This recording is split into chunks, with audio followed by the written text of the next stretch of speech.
Welcome to today's journey into one of history's most dramatic encounters, the fall of the Aztec Empire. In just a few short years, a powerful civilization that ruled central Mexico for centuries was brought to its knees by a small band of Spanish conquistadors, aided by disease, alliances, and sheer determination. But this isn't just the story of battles and bloodshed. It's a story of cultural encounters, political intrigue, and the clash of two worlds that would change history forever. Stay with us as we uncover how Hernán Cortés and his forces defeated the mighty Aztecs and why the empire's fall still echoes in our modern world.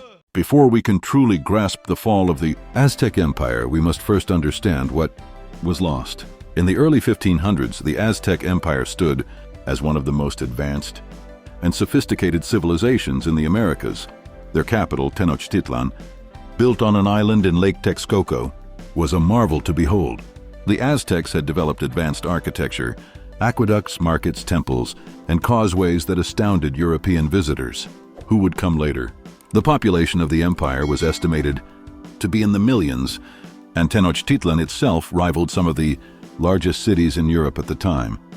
At the core of the Aztec state was conquest. Neighboring tribes paid tribute in food, textiles, and even captives for religious sacrifices. Religion was central to Aztec life, with gods like Huitzilopochtli demanding blood offerings to ensure the sun would rise. Each day, this practice, while significant to Aztec beliefs, also stirred up resentment among the subjected peoples. Many neighboring groups feared and despised the Aztecs, and this would later play a critical role in their downfall. The empire was politically ruled by the Tlatoani, or emperor. At the time of the Spanish arrival, this was Moctezuma II. He was a talented leader, but also deeply spiritual, frequently interpreting omens and prophecies that seemed to suggest a coming upheaval. The Aztec world appeared strong, wealthy and confident, but tensions simmered beneath the surface. In the end, the fall of the once great Aztec Empire was deeply intertwined with the complexities of conquest, religion, leadership, and uneasy relations with neighboring tribes. Their legacy is a testament to the heights they reached and the challenges they faced. In 1519, Hernán Cortés arrived on the shores of Mexico with only 600 soldiers, a few cannons, and some horses. When compared to the millions in the powerful Aztec realm, his force seemed insignificant. However, Cortés had several advantages on his side: steel weapons, firearms, cavalry, and most importantly, an unyielding ambition. Upon his arrival, Cortés quickly formed alliances with indigenous peoples who were hostile to the Aztecs.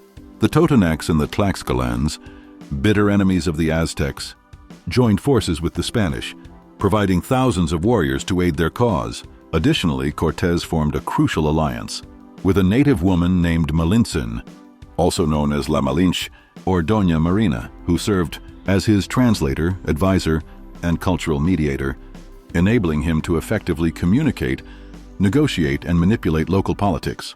As word of the strange newcomers reached Tenochtitlan, the Aztec ruler Moctezuma hesitated. He had heard prophecies of the return of the god Quetzalcoatl from the east, and wondered if these armored strangers could be divine messengers. Instead of immediately attacking the small Spanish force, Moctezuma chose to send gifts, including gold, in an attempt to appease them. Ironically, this only served to fuel the Spanish greed and determination. By late 1519, Cortés and his allies marched inland towards the Aztec capital, determined to meet Moctezuma himself. Despite being vastly outnumbered, they were driven by their ambition and the alliances they had forged, believing in their ability to challenge the mighty Aztec Empire. In just a few short years, this small Spanish force, with their advanced weaponry, strategic alliances, and unyielding ambition, would go on to conquer the Aztec Empire, forever altering the course of history. When Cortés finally entered Tenochtitlan, he and his men were stunned. The city of floating causeways, canals, and massive temples was more beautiful and orderly than anything they had imagined. The Aztecs welcomed them with ceremony, and Moctezuma received Cortés as an honored guest. Yet beneath the surface, tension was high. The Spanish were fascinated and horrified by Aztec rituals, especially human sacrifice. The Aztecs, meanwhile, were cautious about the foreigners' weapons and behavior. Soon, Cortés took the extraordinary step of seizing Moctezuma and holding him hostage inside his own palace. This gave the Spanish leverage, but also sowed deep resentment among the Aztec nobles. Meanwhile, conflicts escalated. Spanish soldiers, suspicious and intolerant of Aztec religion, massacred worshippers during a festival. This atrocity sparked fury across the city. When Cortés briefly left Tenochtitlan to face rival Spanish forces arriving from Cuba, the situation spiraled. By the time he returned, the Aztecs had risen in open revolt. Moctezuma attempted to calm his people, but was struck by stones and later died, either at the hands of his subjects or possibly killed by the Spanish. The fragile alliance between Spaniards and Aztecs was broken forever. In June 1520, the Spanish tried to escape the enraged city at night. This event became known as La Noche Triste, or the Night of Sorrows. As Cortés and his men crossed the causeways, Aztec warriors attacked fiercely. Hundreds of Spaniards and thousands of their native allies were killed. Many drowned, weighed down by stolen gold. Cortés himself barely escaped alive. It looked like the Aztecs had won, but fate intervened. The Spanish regrouped with the help of Tlaxcalan allies. At the same time, a devastating enemy entered Tenochtitlan. Smallpox carried by Europeans. The epidemic spread rapidly through the population, killing tens of thousands, including the new Emperor Cuitlahuac. This disease weakened the Aztec defenses at a critical moment. By 1521, Cortés returned to lay siege to Tenochtitlan. With ships built to patrol the lake, thousands of indigenous allies, and superior weapons, the Spanish encircled the capital. Day after day, they cut off food and water, battering the city into submission. After months of brutal fighting, in August 1521, the once mighty city of Tenochtitlan fell. Reduced to rubble, the last emperor, Cuauhtémoc, was captured while attempting to flee and later executed by the Spanish conquerors. With the fall of the capital, the Aztec Empire met its demise. Out of the ashes of Tenochtitlan rose Mexico City, established by the Spanish on the ruins of the former Aztec capital.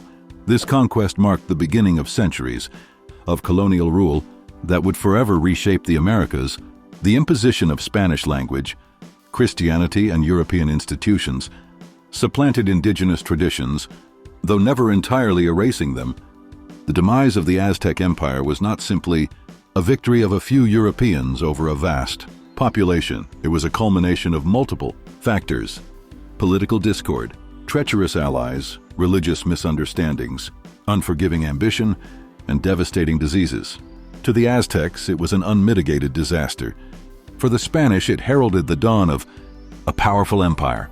Today, the story of the Aztecs continues to captivate us, illustrating how even the greatest civilizations can falter when faced with unforeseen challenges. The remnants of Tenochtitlan beneath modern Mexico City serve as a poignant reminder of the brilliance and tragedy of the Aztec world.